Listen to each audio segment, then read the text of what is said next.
Hey, internet friends!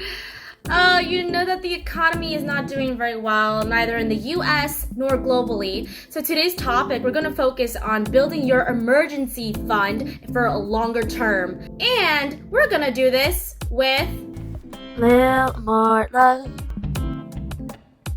So at the end of the month, May 2020, it got announced that the savings rate increased to, wait for it, 33%.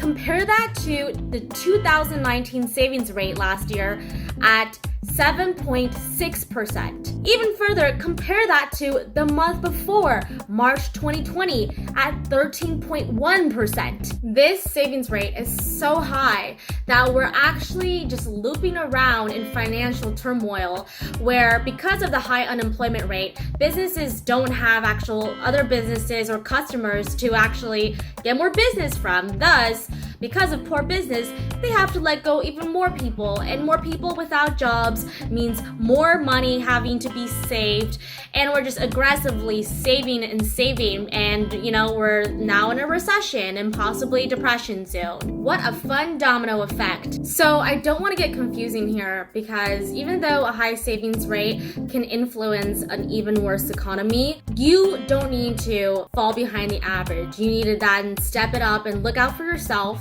right? Still build on your savings. And so today's video, we're gonna focus specifically on emergency fund. That's where life just throws things at you, all these surprises at you, and you're gonna have to catch them. And how are you gonna catch them? With a money cushion. With a money cushion, right? A safe money cushion that will take those surprising life bounces. Okay? And while I continue to threaten you into building your emergency savings fund, you really want to think about those life events that you never can control. There's emergency hospital bill, a surgery bill from Mr. Ruffles, any home repairs, or any necessary travel. According to Bankrate.com, in 2018, 26% of Americans have no savings at all whatsoever. Now, I'm pretty sure this count is a little bit different now during this pandemic, but how can you secure yourself? How confident do you feel today in your savings? That's a question that you really need to ask yourself. The emergency fund specifically is its own category. Now, question, isn't savings just savings? Like, why do I have to classify it differently from emergency fund? Well, imaginary person asking an imaginary question, do you have any specific dreams or desires right now? Did you want that vacation in Italy? Or maybe to become a homeowner one day? Or feel financially secure so you can switch jobs and switch careers? Okay, well, those scenarios are not emergencies. And unfortunately, you can't plan your emergencies like you do with your Milan trip. But you can control your savings on those emergencies and have a total peace of mind about it. And trust me, you want to avoid any financial insecurities, avoid any mental struggles that will actually slow you down from doing you. So now that I've convinced you to work on your emergency fund, hopefully, let's focus on how we're going to stack on those emergency savings quicker than ever. Number one, set your goal for your emergency fund amount. Sometimes we're only paying attention to the painful sacrifices we've made to savings. And then savings can become really vague because we might have thought that we saved a lot more than we think we did. When you get excited and proud for adding another $100 to the piggy bank, you feel this tendency to reward yourself. Thus, that can lead to spending a little bit more than you actually did. And it's tempting to assume that you're already the pro saver. It's important to actually track how much you are saving. As financial experts, they recommend at least a 3 to 6 month savings cushion in your emergency fund. Personally, I believe 6 months of expenses to cover is a little bit of an overkill, but hey, everyone has their own comfort level of how much they want to save for. So what you need to do is to calculate your EFA. Think about all the necessary payments and services that you have going on a monthly basis. Of course, this is going to vary from person to different situations, right? You might have some expenses that your peers don't. You might have a family to feed. You might have some pets to love. So consider all those aspects when you're doing this. And let's run an example together. If you have $850 for monthly rent, $200 for expenses and bills, maybe another $250 for your car loan, maybe other loan debt, $275 for food, and let's just add another $125 for miscellaneous cushion. That could include household cleaning supplies, your vitamins, toilet paper when it turns to $10 each roll. And by the sum of it, we have $1,700 a month. So for a 3-month coverage, that's a total of $5,100. Now with this, find out what your number is. You can follow such a simple calculation like we just did, or actually use an emergency fund calculator. See the links below in the description. Once you go through this exercise, jot the number down on a notepad on your spreadsheet and get this dollar amount solidified in your mind. Make this magical number your personal goal. Do what you have to do that. Put it on the wall. Tell your mama about it. Shout it to the skies because you're officially setting a goal for your emergency fund. Now, to reach that EFA amount, you need a plan. You need to decide how long it's going to take you to get to that number. So for the example we did, an EFA of a $5,100 amount, let's just assume that I already have $1,100 saved up. Now I have $4,000 left. So I could either save up $4,000 by saving $400 for 10 months, or I can be more aggressive and save $800 for 5 months. To know what is doable for you, measure how much you can save by each week or by the month, and go a little bit harder than you can. Because truth is, you don't need to go out to eat or get takeout food, I guess for now, when you can just meal prep for the week. And you don't need to buy that outfit even if it's on sale because, come on, where are you gonna go? Review your current saving strategy and find out where you can find little pockets of changes so you can save even further. One step, if you haven't already, set up a direct deposit for your income to go directly into your emergency fund. Evaluate how much you get on each paycheck and then dedicate a certain percentage amount that you want to go from your employer's account directly to your emergency fund.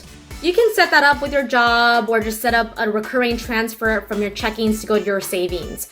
You just want to make sure that that money amount doesn't get comfortable in your checkings or anywhere else where it could be possibly spent for something that is not your emergency. Now, if you're recently unemployed, that is going to be a tough situation, but it's just time to get more creative. See how much on those unemployment checks you receive that you can slice a little bit to dedicate only for your emergency fund. And then you gotta track your spending. So much fun. If you do not have one already, please download an app such as Mint or Personal Capital to manage your personal finance. On there, you can connect your bank accounts, your credit cards, your loan institutions, and then measure all the spending and saving, money coming in and out.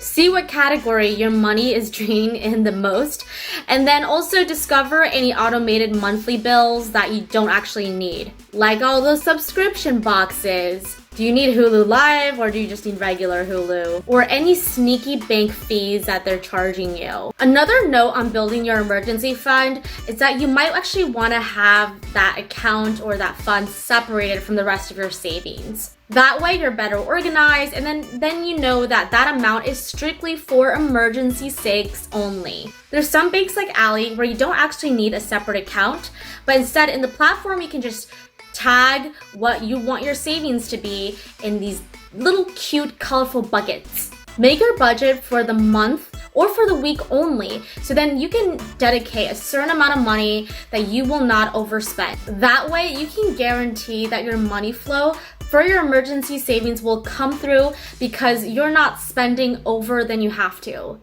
And even cooler is that if you don't spend that allowance for the week or month, you can take that rest, not to reward yourself with anything, but push it back to your savings. One way is that you can also take literally a wad of cash, like real dollar bills, and then put it into an envelope and let that cash be the only cash that you spend for the month. Now, I know, Lillian, you're so dumb, okay? Because everything that I buy is online. Well, okay, if that's the situation, assign yourself these allowances for certain time periods where you don't even spend it all. For example, like a no-spend weekend. Can you handle it? One cool thing, if it's cool at all, is that it is kind of easier to save if you live somewhere where shelter in place is still set. So malls are closed, restaurant dining is still not allowed, you gotta take it out, or there's definitely no concerts or expensive parking that you gotta worry about. Another checkbox for you is to check in with your utility providers and see if you can help cut the bills, as there's a lot of relief programs out there right now for the COVID reason. If you think you're not gonna save a lot from there, think again. I know people that have reduced their PG&E bill from $75 to 25 cents per month. That's almost $450 saved over 6 months.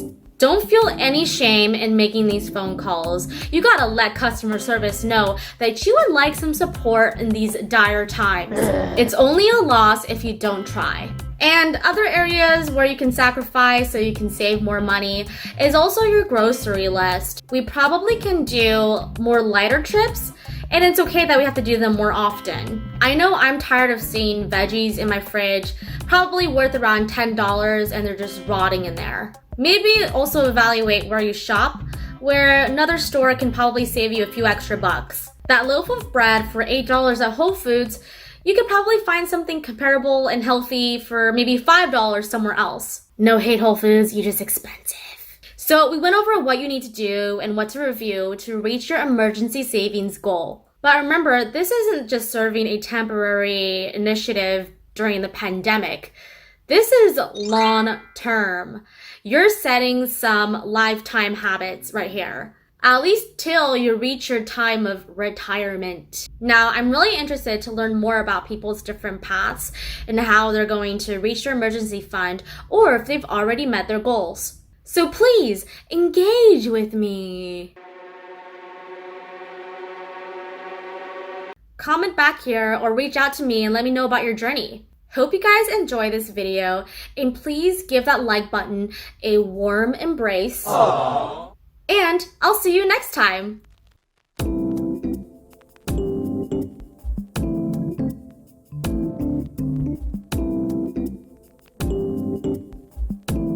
Money, money, money. Money. I got money, money, money, money. And to be... money, money, money, money.